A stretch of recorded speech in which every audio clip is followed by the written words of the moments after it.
भगवान की आज्ञा से महर्षि उत्तंक का नारायण आश्रम में जाकर मुक्त होना। श्री सनक जी कहते हैं, हे नारद, महर्षि उत्तंक के द्वारा इस प्रकार प्रसन्न किए जाने पर परम दयालु तथा तेजोनिधि भगवान लक्ष्मीपति ने उन्हें प्रत्यक्ष दर्शन दिया। उनके श्री अंगों की कांति अलसी के फूल की भांति श्याम थी। दोनों नेत्र खिले हुए कमल की शोभा धारण करते थे।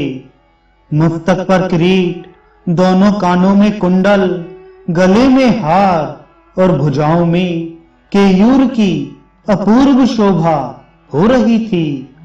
उन्होंने वक्ष स्थल पर श्री वत्स चिन्ह और कौस्तुभ मणि धारण कर रखी थी। स्वर्णमय यज्ञोपवीत उनके बाएं कंधे पर सुशोभित हो रहा था। नाक में पहनी हुई मुक्ता मणि की प्रभा से उनके श्री अंगों की श्याम कांति और बढ़ गई थी। वे श्री नारायण देव पीतांबर धारण करके वनमाला से विभूषित हो रहे थे।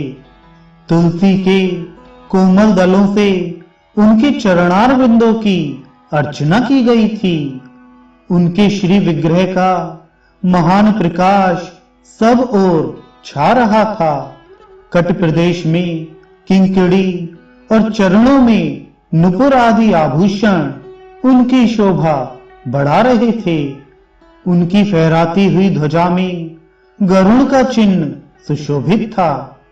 इस रूप में भगवान का दर्शन करके विप्रवर उत्तंक ने पृथ्वी पर दंड की भांति पड़कर उन्हें साष्टांग प्रणाम किया और आनंद के आंसुओं से श्री हरि के दोनों चरणों को नहला दिया। फिर वे एकाग्र चित्त होकर बोले, मुरारे, मेरी रक्षा कीजिए, रक्षा कीजिए। तब परम दयालु भगवान महाविष्णु ने मुनि श्रेष्ठ उत्तंक को उठाकर छाती से लगा लिया और कहा, वत्स, कोई वर मांगो। साधु शिरोमणि, मैं तुम पर प्रसन्न हूं, अतः तुम्हारे लिए कुछ भी असंभव नहीं है।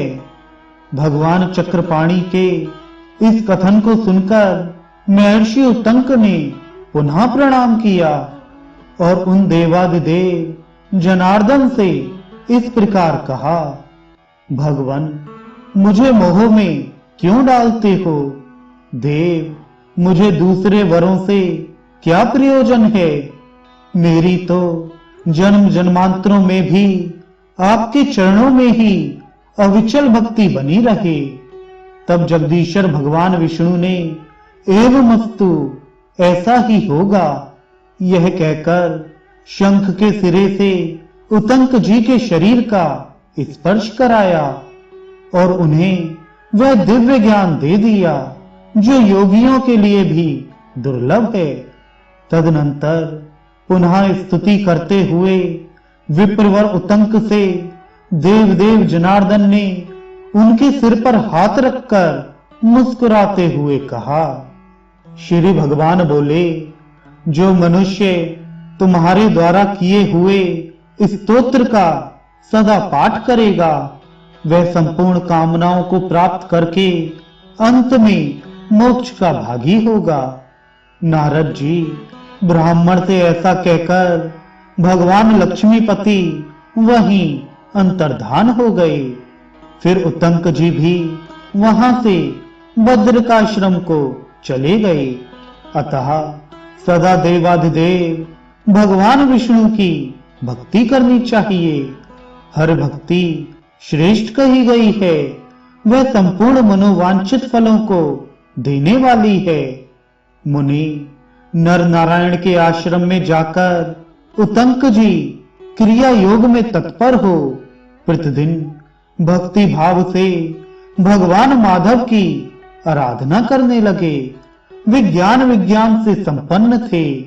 उनका द्वैत भ्रम नाश हो चुका था। अतः उन्होंने भगवान विष्णु के दुर्लभ परम पद को प्राप्त कर लिया। भक्तों का सम्मान बढ़ाने वाले जगदीश्वर भगवान नारायण पूजन, नमस्कार अथवा स्मरण कर लेने पर भी जीव को मोक्ष प्रदान करते हैं। अतः यह लोक और परलोक में सुख चाहने वाला मनुष्य अनंत अपराजित श्री नारायण देव का भक्ति पूर्वक पूजन करे। जो इस उपाख्यान को पढ़ता अथवा एकाग्र चित्त होकर सुनता है, वह भी संपूर्ण पापों से मुक्त हो भगवान विष्णु के धाम में जाता है।